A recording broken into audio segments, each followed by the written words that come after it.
if most people were okay with themselves, they wouldn't have to feel that they need to prove anything. And just like, okay, so the other thing that was in this paragraph is new parents report being more joyful at the birth of their child than they assume other new parents feel, making them all look especially caring, devoted, and loving.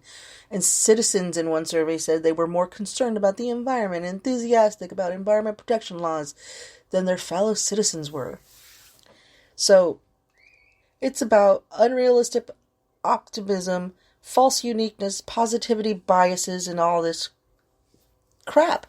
People trying to see themselves as better than average. And so, where am I going with this? I don't know, but I just think it's Sunday morning craziness outside, if you can hear all the whistling. So basically, alright, so I guess this is where I'm going.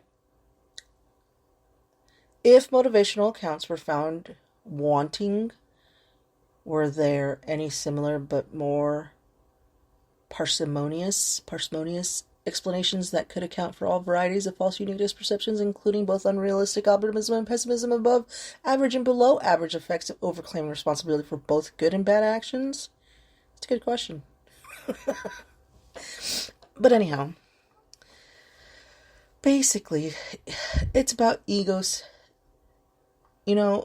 and people just kill the ego. I guess psychology does have a lot to do with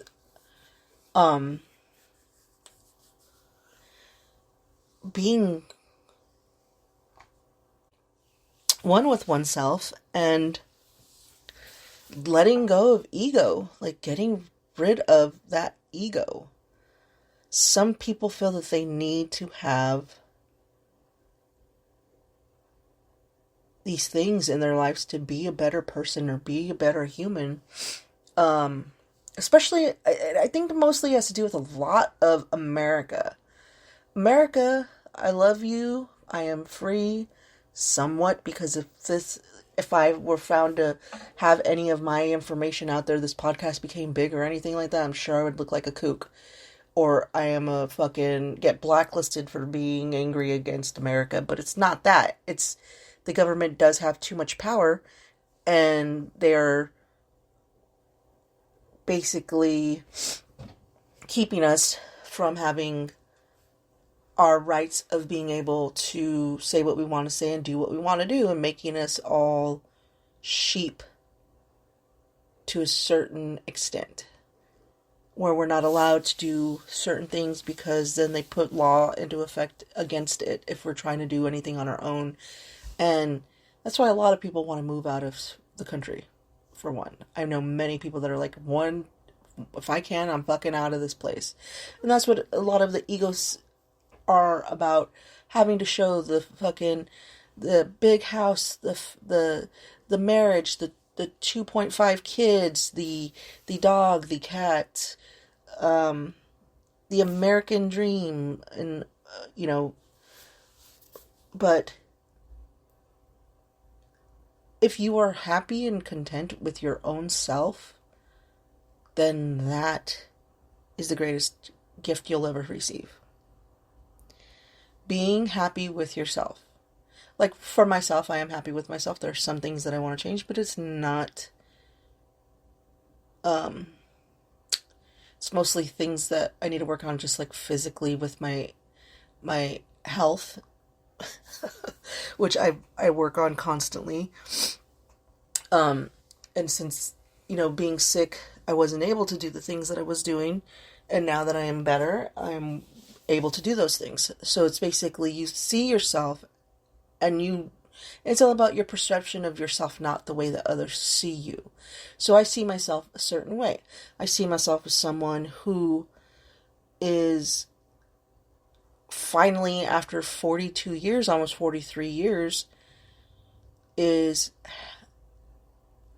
before that, I've always been content with myself. I would say since 2000, I guess it's been 5 years, I've been so happy with who I am. And it was others that were like, well, you're not good enough. And were putting that in my head. And I had to live up to their expectations of me, which is not healthy, period, for one. Because as a psychology major, I have learned, and just a student of psychology throughout life, even before I was going to fucking school, to where I got happy with myself and who I was and what I wanted out of life. Now those things change every day.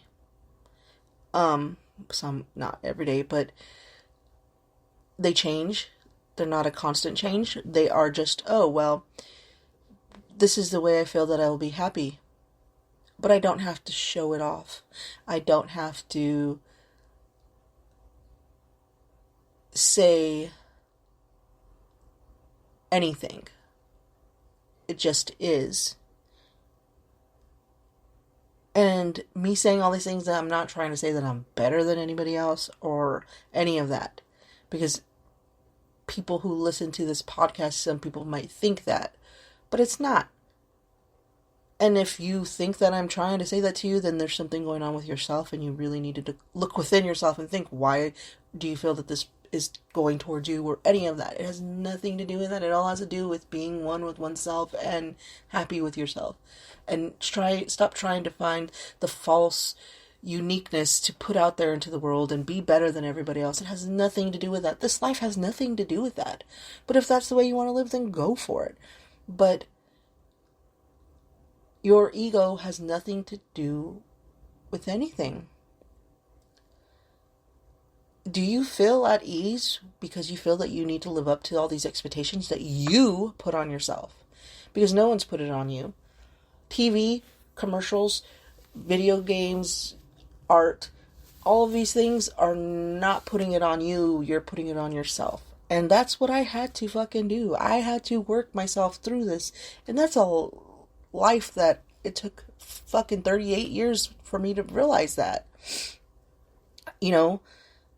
And last year I realized a lot of shit after going through a depression and going through all the things that I went through, that I do not need the attention of a lover. There's certain things that we are placed upon in society that we think that we need, that we think all these things, like all these movies are subject matter of falling in love and having this life, when that's not what it is about.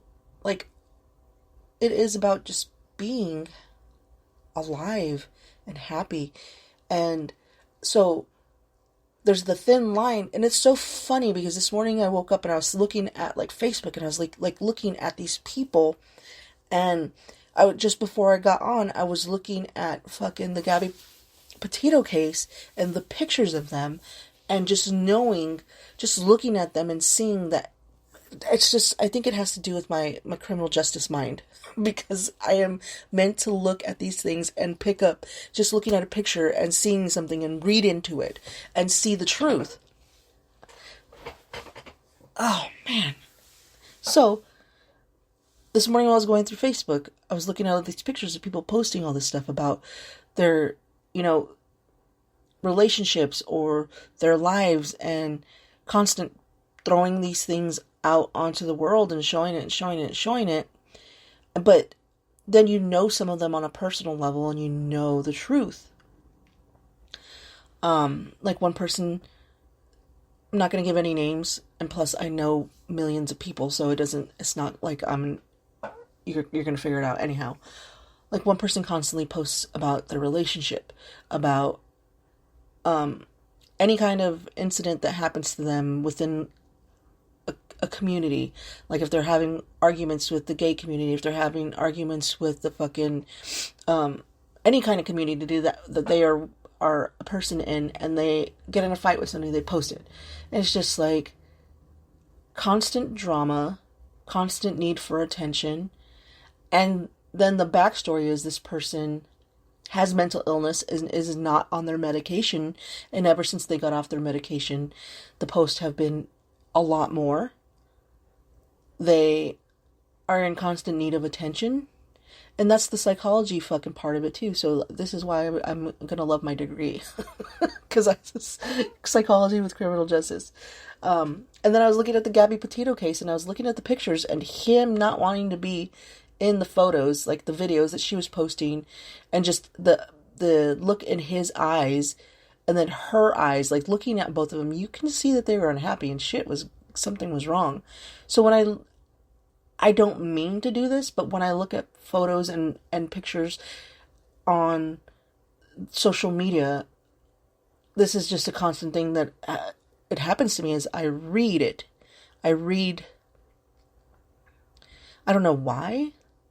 This is just how I've always been. Maybe it was just because I was meant to be a detective, or just like watching movies. I always found out who the killer was before the end of the movie, and people would get mad. And a lot of people say that's an ADD thing, because I am part of ADD groups, and a lot of them say that they figure this shit out on their own, and it's an ADD thing where you think ahead and you think ahead and you think ahead, and you like your brain is constantly moving and you're trying to figure out what the fuck. So that could be a possibility. But I was looking at these photos and looking at all these posts, and this is the things that I feel. It's the false uniqueness. Like, these people definitely are unhappy in their lives, and they feel the need to post these things. They need to feel and get that attention. And so even people who don't post, even people in just regular lives where they feel that they have to be better. Oh, well, I have all this money and I need to prove to them that I have this money. So they're overspending and doing things they shouldn't, picking up a bill at a restaurant for like 20 people, 10 people. And because they want to have a false uniqueness, or a false, they want everybody to believe that they have money when they really don't. So they're putting themselves in the hole. And that's a big hole. And I'm doing a digging motion right now. But anyhow. So, there is a lot of evidence about people trying to rate themselves as above average when comparing themselves to average people. And as it's the false uniqueness. False uniqueness is something that a lot of people have, and a lot of people feel that they need to put out there. And once you fucking get away from the ego and the self-uniqueness, I feel that you will be fine. The motivation comes from within, and not the within of not trying to prove to others, but to prove to yourself.